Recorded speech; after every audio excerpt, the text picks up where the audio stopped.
This video looks at barefoot and minimalist shoes compared to maximalist shoes from the perspective of someone who has historically favored maximalist shoes like these Altra Olympus. Maximalist shoes are currently all the rage among hikers, trail runners, and casual users. But there is evidence the pendulum is swinging. For example, Topo has introduced both a barefoot and a minimalist shoe. I understand people feel strongly about this issue.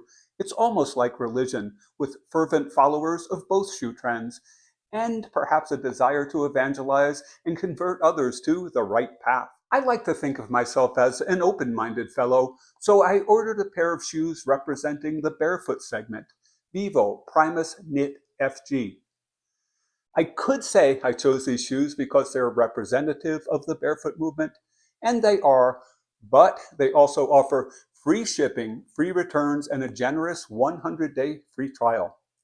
No one gives me shoes to review. I buy them with my hard-earned money, and I'm cheap, so that influenced my selection.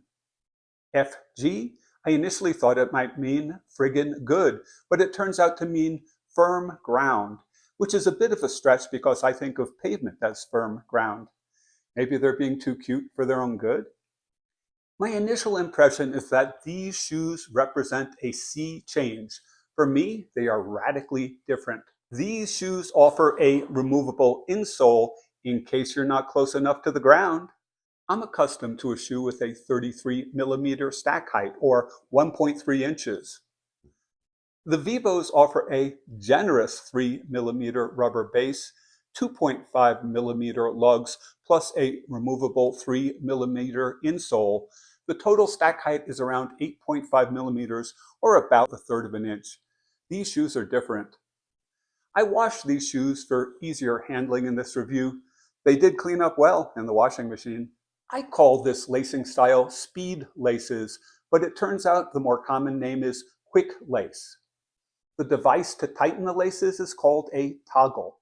The left toggle on these shoes is a bit defective. It snags on activation. Not a good sign on a shoe that lists for $180 and for which I paid $126. Speed laces were quite popular a few years back, not so much now. Personally, I like traditional laces. I typically wear a size 12 or 12 and a half, and I ordered these in a 12. I wear socks, but many barefoot runners do not. But these shoes are a bit big, so socks help. The forefoot is long and narrow. I like a bit of slide room in a trail shoe for when I'm going downhill, but if I stick with these shoes, I'll likely downsize by half a size. Both as a runner and a hiker, I'm a heavy heel striker. For me, the benefit of this style shoe is that it mandates a shift to striking the forefoot and a more delicate step. There's a massive guy I see running who wears barefoot shoes, and I'm amazed to see how dainty his step is. Is that a good thing? More on that soon. I was surprised that research shows about 70% of the population are heel strikers. In fact, a study of lifelong barefoot runners in Africa found 73% were heel strikers. Despite what barefoot fans say, heel striking does not scientifically lead to more injuries or problems. But let me finish my analysis of these shoes. The quality of construction seems good. The tread is grippy, and for barefoot shoes, they're a bit more sturdy and supportive for trail use. All recommendations are that you roll into wearing these shoes gently, so I did with short walks and casual wear. I thought these would be great for driving shoes, but they crimp at the forefoot, an irritation to me while driving. On the trail, these shoes perform as advertised. They're way too harsh for a hard heel strike, and they force me to land on the forefoot more. I like to do research, so I spent hours on PubMed reading studies. It's amazing how many studies have been done. The results are a frustratingly mixed bag, and the variables are significant. Young or older subjects, treadmill or flat ground, 1 day or 1 year of wearing the studied shoes. There was some trend to say barefoot shoes could be of benefit, but particular caution in recommending them for older people. A compromise suggested by multiple studies is that minimalist shoes offer much of the benefit of barefoot shoes, but without as many negative consequences, especially for older people. Things like increased injuries and risk of falling. Minimalist shoes kind of offer a middle road. The more I thought about it, I have some experience with minimalist shoes. I've always liked the concept of an ultra light hike, and years ago I bought some Merrell grass bows for that purpose. I never felt comfortable enough in them to do a long hike, but I did adopt them as casual shoes, wearing them into the ground. The same with these Altra Superiors. I planned to use them as hikers, but instead wore them as casual shoes for about 5 years now. Plus, in the many shoes I've tried for hiking, I wore Altra Lone Peaks for a while. Although not a minimalist shoe, they are zero drop, and while I was still running a bit, they led me to strike the forefoot more. It was only when I transitioned to maximally cushioned shoes that I was liberated to strike the heel harder, something that may not be good for me. I'd planned to get some good miles in these Vivos, but life is what happens when you're making plans. I have a pinched nerve in my back, my condition has worsened, and I'm heading for surgery. I've been forced to reduce my walking and to take a break from hiking. Nonetheless, I accumulated some miles in these shoes. They work as advertised, encouraging me to take more careful steps, reduce hard heel strikes, and land on my forefoot more.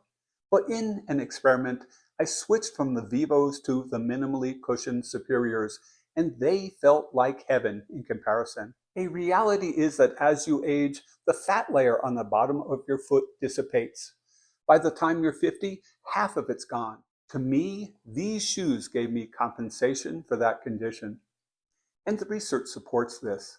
Minimalist shoes provide much of the upside of barefoot shoes, but with less of a downside, particularly for older people like me. These Superior 4s have a zero drop stack height of 21 millimeters, about 0.8 inches. Some theorize that zero drop shoes mimic walking on a sandy beach, but the shoe allows you to carry that sandy beach over to a rocky trail. The current Superior 7 maintains the same stack height. In fact, an interesting study said that different people react differently to different shoe styles, and individual variation was more important than the shoe style. They said, quote, "The effects of footwear are highly individual and probably depend on the running style and characteristics of each runner.